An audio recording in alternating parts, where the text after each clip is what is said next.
The Japanese Mitsubishi AM6, better known simply as the Zero, stands as one of the most iconic military aircraft of the 20th century, if not of all time. Its horrifying use as a suicide weapon, the infamous kamikaze, would be seared into the minds of both Allied sailors and the public's conscience view of the war with Japan for generations. But when we think about these iconic engineering marvels of war, how often do we really consider the lives of those who made them? And, as the creators, are the engineers and scientists who made these weapons responsible for their use, or the horrors they are used to inflict? Today, we're going to be talking about Jiro Horikoshi, the man behind the Zero. Horikoshi was born on June 22, 1903, in Midori Village, not far from Fujioka City in Gunma Prefecture, Japan. When he was younger, he developed an interest in aviation, and his formative years coincided with the early development of aviation. Perhaps rather fittingly for one of history's most famous aviation engineers, Orville and Wilbur Wright's legendary first flight happened in the year of Horikoshi's birth, 1903. Military aviation, a field Horikoshi would be working greatly in, saw massive advancements, especially during the First World War. One of the most influential was the interrupter gear, pioneered by the Dutch engineer Anthony Fokker in April 1945 while working for Imperial Germany. The interrupter gear, also known as the synchronization gear, allowed aircraft to effectively shoot through the propeller by sinking the gun to the engine. Every time a propeller blade passes in front of the gun barrel, the mechanism temporarily blocks the gun from firing, preventing pilots from shooting themselves down. Another great advancement that came after the end of the First World War was the switch from wood frames to all-metal fuselages for aircraft. This was something the Japanese were greatly interested in, as they feared being left behind by the West in scientific advancements. By his own admission, Horikoshi was a shy, bookish boy when he was younger. On his childhood, in his 1981 autobiography Eagles of Mitsubishi, he wrote, "Since my childhood, I have been rather shy and poor at talking, and have only been good at problem solving." He attended Fujioka Junior High School and Daiichi High School before entering the Department of Aeronautics at Tokyo Imperial University's Faculty of Engineering. Horikoshi was an exemplary student and graduated at the top of his class. However, he wasn't the only famous graduate of the Aeronautics department. Two of his classmates were Takeo Doi and Kimura Hidemasa. Takeo Doi worked for one of Mitsubishi's greatest rivals, Kawasaki. He helped develop a wide range of aircraft, including the Ki-10, the Ki-45, the Ki-48, the Ki-56, the Ki-61, and the Ki-100. After the war, he worked on the YS-11, a turboprop airliner, and the Kawasaki P-2J, an anti-submarine warfare and maritime patrol aircraft. Kimura Hidemasa worked predominantly on experimental aircraft, most famously the Kimura HK-1. Developed in 1939, the HK-1 was an experimental glider built to investigate tailless aircraft configurations. In 1930, he joined the Aeronautical Research Institute at Tokyo Imperial University as a research student and spent most of his career in academia studying experimental aircraft. Though not a classmate, one of Horikoshi's seniors was Kiro Honjo. Like Horikoshi, Honjo worked for Mitsubishi, but instead of fighters and escort aircraft, he mostly focused on larger twin-engine bombers. His most famous projects were the Mitsubishi G3M and its successor, the G4M. After graduating university, Horikoshi joined the Mitsubishi Internal Combustion Engine Manufacturing Company in 1927. It would soon be renamed the Mitsubishi Aircraft Company to reflect the company's move to specialise predominantly in aircraft production. In the late 1920s, Mitsubishi were focused on the 1MF series, a single-seat, single-bay biplane used by the Imperial Japanese Navy as a carrier fighter. Interestingly, the 1MF was actually first designed by Herbert Smith, a British engineer, formerly of Sopwith Aviation Company. Herbert Smith, Jack Hyland and a team of 6 other British engineers had come to Japan in the early 1920s to assist with aircraft design. Though not a bad plane, Mitsubishi were competing for the Navy's attention against the Nakajima Aircraft Company. The 1MF would be replaced in 1930 with the Nakajima A1N. After losing their spot to Nakajima, Mitsubishi wanted to move to a monoplane. The Japanese were aware that they were lagging behind the West in this regard, and in 1929, Horikoshi went to Germany and the US to study foreign techniques and visited both Junkers and Curtiss Wright. In April 1932, the IGN tasked both Mitsubishi and Nakajima with creating a monoplane instead of previous out-of-date biplanes reminiscent of the First World War and the 1920s. For context, the European powers had been experimenting with monoplane fighters for almost a decade. It was France and the early Soviet Union that had made the most progress in Europe. Though never accepted by the Soviet Air Force, the Russians produced a few dozen Polikarpov I-1s in 1923. In France, numerous versions of the Dewatine D1 were produced between 1922 and 1928, with models being sold to the Kingdom of Yugoslavia, Switzerland, Japan and Italy. The Italians produced their own version, named the Ansaldo AC2, bought under license from the French. D1s were used by the French Navy and operated from the aircraft carrier Bern. When Horikoshi returned from his travels abroad, he was put in charge of the team working on the 1MF-10, Mitsubishi's submission to the Navy's request for a monoplane.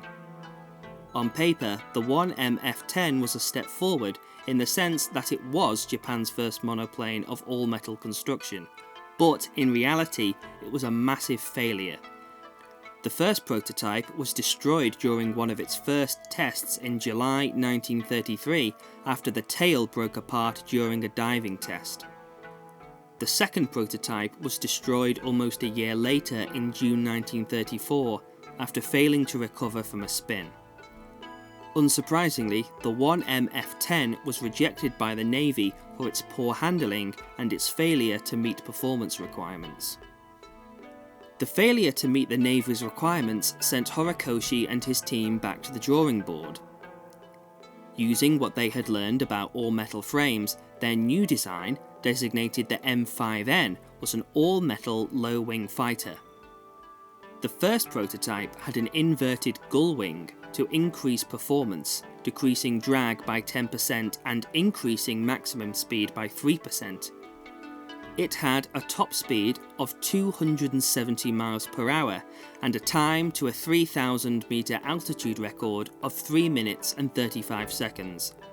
It made its first test flight in 1935 and was accepted by the Navy in 1936. The A5M first saw combat in 1937 with the start of the Second Sino-Japanese War in July of the same year. At the beginning of the war, the nationalist Chinese Air Force could put up very little resistance in the face of overwhelming Japanese air power. The Japanese had about 600 immediately usable aircraft to China's 230. Much of the Chinese Air Force were equipped with old biplanes like the Curtiss Hawk III or early metal monoplanes such as the Boeing P-26, both American-built. The best tool in the Chinese arsenal that could even hope to challenge the Japanese A5M was the Soviet-built Polikarpov I-16. With two 7.62mm Skash machine guns in the wings, another two in the engine cowling and a 20mm autocannon, the I-16 was far more heavily armed than the A5M with its two 7.7mm Type 97 machine guns. The I-16 was used by both the Chinese Air Force and the Soviet Volunteer Group, a team of 450 Soviet pilots and engineers sent to assist the nationalist regime in their war against Japan. The A5M's two key roles in China was A. to escort groups of Mitsubishi G3M bombers in bombing runs over Chinese cities, and B. intercept any Chinese or Soviet aircraft.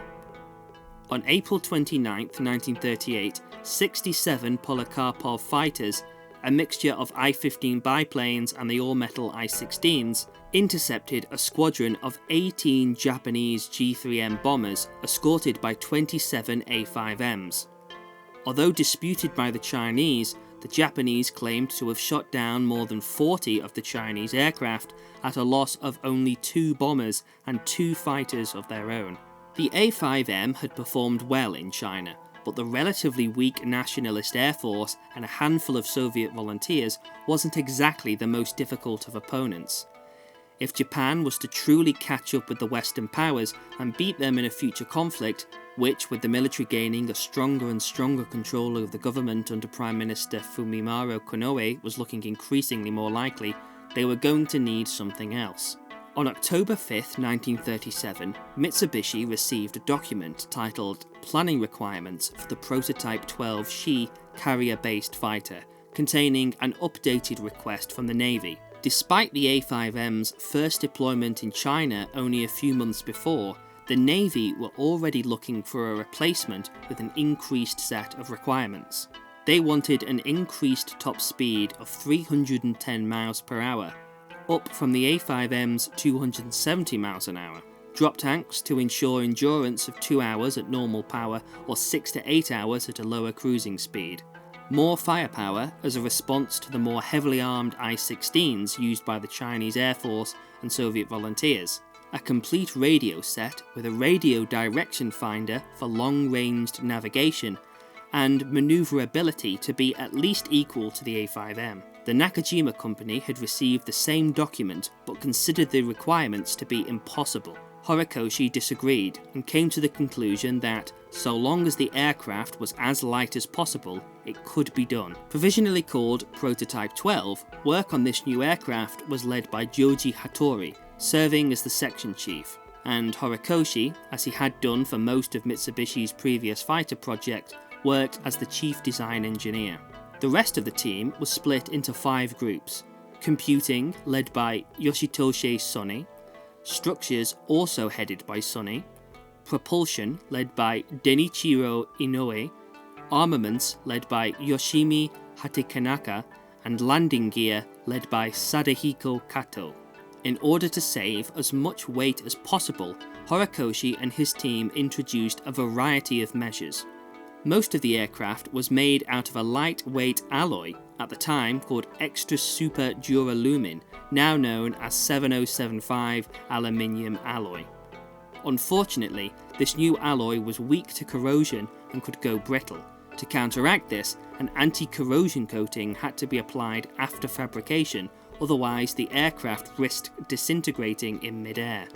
However, other weight-saving measures were more extreme, possibly even detrimental. No armour protection was provided for either the pilot, the engine, or other critical points on the aircraft. They also did not use self-sealing fuel tanks, which would reduce the chances of fire or major fuel loss if the tank was to be damaged. This made Prototype 12 incredibly light and manoeuvrable, but at the risk of being more susceptible to damage. The aircraft's own armament was given an upgrade too. Like its predecessor, the A5M, Prototype 12 was installed with 2 7.7 Type 97 machine guns in the engine cowling, but also came with 2 20mm Type 99-1 Mark III cannons in the wings, and an optional bomb load of either 2 60kg bombs under the wings or 1 250kg bomb fixed under the fuselage. Prototype 12 entered service in 1940, coincidentally the 2600th year of the Japanese imperial calendar. In commemoration of this, it was named Rei Shiki Kanjo Sentoki, or in English, the Type 0 Carrier Fighter. Its Japanese name was shortened to Rei-sen, or the Zero Sen. It didn't take the Allies long to notice the new Zero. Before the war in the Pacific, the Allies, especially the British, did not really consider the Japanese to be much of a threat. Anthony Hewitt, a British Army officer serving in Hong Kong in the 1930s, wrote, "The British had an inborn feeling of superiority. It didn't matter where you came from, whether you were a lord, you still thought you were superior to any other nation. A great deal of this was because of the strength and power of the British Empire, and because we considered that we were superior to people like the Japanese or the Chinese. The British were superior to everyone, and it was ridiculous for anyone to say that the Japanese were so good. Some little nation like Japan couldn't possibly be better. When they were told that the Japanese Zero fighter was a far better aircraft than the Spitfire, people laughed. They said, "Oh no, of course that couldn't be true." I think they thought the Japanese loved flowers and they liked geisha girls all dressed up in lovely clothes prancing around. They really were a sort of fragile race in some ways. In 1935, the British naval attaché in Tokyo wrote a rather bizarre report claiming that the Japanese were inherently inferior. He claimed, "The Japanese have particularly slow brains as a result of the strain put on the child's brain in learning some 6,000 Chinese characters before any real education can start." These beliefs extended up to even the very highest positions of the British officer corps. In 1940, the Commander-in-Chief of British forces in the Far East, Air Marshal Sir Robert Brooke Popham, observed Japanese forces stationed in Guangzhou in the south of China. He wrote in a letter to the Chief of the Imperial Defence Staff, Field Marshal Sir John Dale, that "I had a good close-up, across from the barbed wire, of various subhuman specimens dressed in dirty grey uniforms, which I was informed were Japanese soldiers. If these represent the average of the Japanese army, the problems of their food and accommodation would be simple, but I cannot believe they would form an intelligent fighting force."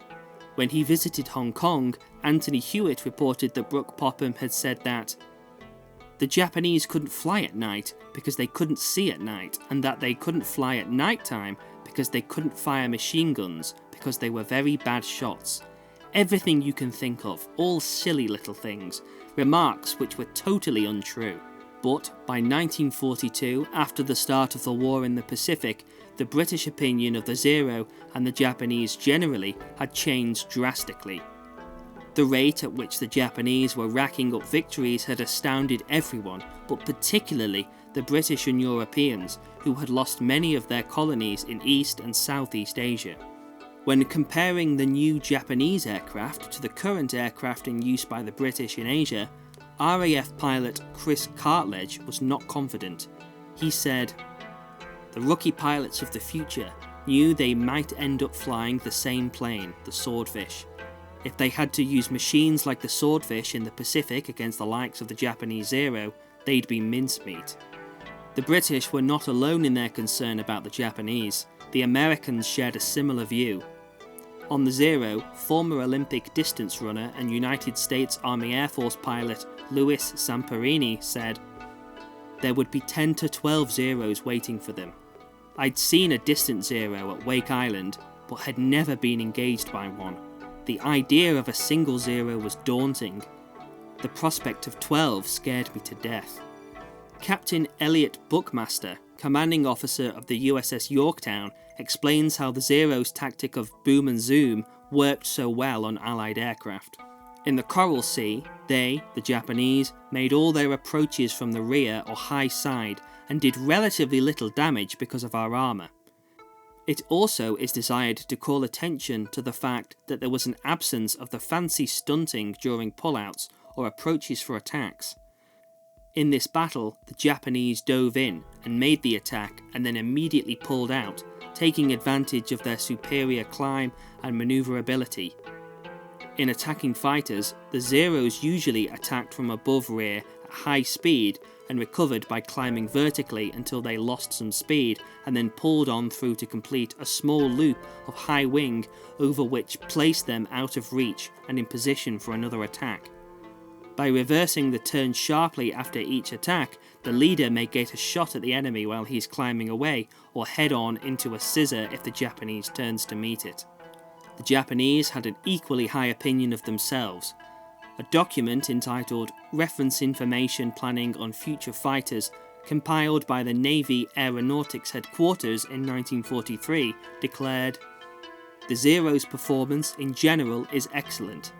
As it is, the Zero is by no means inferior to existing American fighters in the South Pacific, including the F-4U. The Americans agreed with the Zero's advantage over the F-4U. Captain Elliot Buckmaster said, "The fighter pilots are very disappointed with the performance and length of sustained firepower of the F-4F4 airplanes. The Zero fighters could easily outmaneuver and outclimb the F-4F3, and the consensus of fighter pilot opinion is that the F-4F4 is even more sluggish and slow than the F-4F3. It is also felt that it was a mistake to put 6 guns on the F-4F4 and thus reduce the rounds per gun. Many of our fighters ran out of ammunition even before the Japanese dive bombers arrived over our forces. These were experienced pilots, not novices." However, the Zero's advantage would not last forever. By 1944, the Zeros had started to run into some serious competition. The RAF in Burma had received, in January, some Spitfire Mark 8s. They could climb to 25,000 feet in just 8 minutes and took only 12.5 minutes to get to 40,000 feet. This was considerably better than either the Zeros or the Nakajima Ki 43s the Japanese were using. Despite these new aircraft, however, the Japanese still maintained a numerical advantage. They still had around 200 fighters and 140 bombers and reconnaissance aircraft. The British only had 240, but the new Spitfires were giving the British an increasingly qualitative advantage. The Zero didn't fare any better with bombers either. On attempting to shoot down American B-29s, Lieutenant Toshio Hijikata wrote, "We would try to get 2,000 or 3,000 feet above them, then dive steeply into attack, sometimes by coming up from beneath them. Again and again we hit them with machine gun fire, yet seemed to make no impression at all." Post-war impressions of the Zero, however, have been generally positive. They recognised the considerable advantage in speed and manoeuvrability the Japanese had at the start of the war. Speed and manoeuvrability that they were able to put to considerable use to the detriment of Allied pilots. Captain Eric Brown, the chief naval test pilot of the Royal Navy, recalled being impressed by the Zero during tests of captured aircraft. "I don't think I have ever flown a fighter that could match the rate of turn of the Zero. The Zero had ruled the roost totally and was the finest fighter in the world until mid-1943. J.W. Fozzard, chief planning designer of the Hawker Aircraft Company, wrote in the 1948 issue of the Journal of the Royal Aeronautical Society, "Conditioned as most of us are to the popular view that the Japanese engineer excels more in copying than in creating, it is rather a shock to learn how advanced their aircraft technology became. For example, in 1940, after the loss of the second prototype Zero, the Naval Aircraft Establishment flew simulated combat sorties in Zero aircraft fitted with G-recorders to obtain a statistical loading spectrum.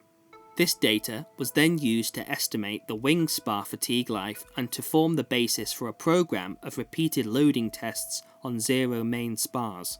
Further, it was the failure in light of an early production Zero which led to the development of reliable, dynamically similar wing models for wing tunnel flutter tests as early as 1941. But perhaps the most astonishing technological ingenuity by Western standards was the use in the Zero and later fighters of deliberate flexibility in the elevator circuit in order to increase the stick movement per G at high indicated airspeeds. In 1963, Admiral George W. Anderson, Chief of Naval Operations for the United States, during the hearings of the Senate Permanent Investigation Subcommittee, said, "The Japanese Zero initially enjoyed an edge in manoeuvrability, small but most serious in terms of pilots killed, aircraft lost, and ships sunk by the torpedo planes and bombers the Zeros escorted." And British aviation writer William Green wrote in his 1957 book Famous Fighters of the Second World War that, "To the Japanese, the Zero Sen was everything that the Spitfire was to the British nation. It symbolised Japan's conduct of the war, for as its fortune fared, so fared the Japanese nation. The Zero fighter marked the beginning of a new epoch in naval aviation. It was the first shipboard fighter capable of besting its land-based opponents. It created a myth, the myth of Japanese invincibility in the air, and one to which the Japanese themselves fell victim as a result of the almost total destruction of Allied air power in the early days of the Pacific War. In its day, the Zero was the world's foremost carrier-based fighter, and its appearance over Pearl Harbor came as a complete surprise to the American forces. Its successive appearance over every major battle area in the opening days of the war seemed to indicate that Japan possessed unlimited supplies of this remarkable fighter, and its almost mystical powers of manoeuvre and ability to traverse vast stretches of water fostered the acceptance of the myth of its invincibility in Allied minds. Throughout the 1930s and 40s, it seemed that Horikoshi was against the war, seemingly because of the futility of fighting both the United States and the European powers of Britain, France and the Netherlands. Standing on the platform of Nagoya Station after his wife and family were evacuated to the countryside to escape Allied bombing, he contemplated that futility. Those of us who knew the awesome industrial strength of the US never really believed Japan would win this war. We were convinced that our government must intend some diplomatic initiative which would save the situation before it became catastrophic. But now, bereft of any convincing government initiative to enable us to escape, we are being driven to our doom. Horikoshi seemed to be willing to end the war early if possible, and he commented specifically on Japan's relationship with the Soviet Union, making reference to the easy peace established after the signing of the Soviet-Japanese Neutrality Pact in April of 1941. He wrote, "Japan has made special efforts to maintain neutrality with the Russians, and we hoped we could rely on her fairness and friendship when mediating with the Allies." He later described the moment he learned of Japan's surrender to the Allies. At noon, on the 15th of August 1945, I heard His Majesty's voice on the radio as I sat in my rented house in the suburb of Matsumoto. Summer in Matsumoto is sizzling hot, and after returning home from my office via bicycle that day under the burning rays of the sun, I had washed myself with a cold towel. I usually went home for lunch, and earlier in the day it had been announced there would be a special broadcast at noon. The landlord, his wife, and I all gathered in front of the radio without bothering to have lunch. His Majesty's grave voice was audible only about half of the time because of the recording noise, but we quickly realised he was announcing that the war was over. As we sat there with our heads drooping, trying to hold back tears, each of us was filled with emotion, but none had the strength to speak. I thought, this finishes the job to which I have devoted one half of my life. At the same time, I felt disappointment even though I was now relieved of the ordeal and stress of the past few years.